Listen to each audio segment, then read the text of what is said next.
এখানে নদীর পাড়ে এসে মানে সাগরের পাড়ে এসে এখানে একটা সমস্যায় পড়ে গেছি। এখানে হচ্ছে যখন পানি আমি আসতেছি তখন তো পানি কম ছিল, পানি বেড়ে যাওয়ায় মানে সাগরের বালির ওই পাশে একটা ছোট একটা নদীর মতো আছে, ওইটা হচ্ছে একদম পানি ভরে গেছে। তো মানে বড় বলতে এক হাঁটুর উপরে পানি হয়ে গেছে। এখন তো জুতা খুলতে হবে, আবার হচ্ছে এখানে মানে প্যান্টও তোলা লাগবে। তো তাই আবার অন্য একটা পথ বেছে নিচ্ছে আর কি, অন্য কিছু আবার চেষ্টা করতেছি আর কি। এখানটা করার নাই, এখানে হচ্ছে আমার কথা নেই এখানে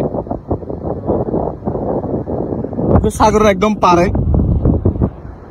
এখানে হচ্ছে বিভিন্ন ধরনের মাছ, মানে আমরা খাই না, এগুলো হচ্ছে কাঁকড়া, বিভিন্ন ধরনের মাছ হচ্ছে মানে ওই করে এগুলো হচ্ছে নাপি বানানো হয়।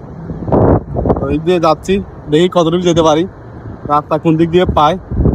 তো সবাই দোয়া করেন যাতে একটা ভালো একটা রাস্তা পেয়ে চলে যেতে পারি।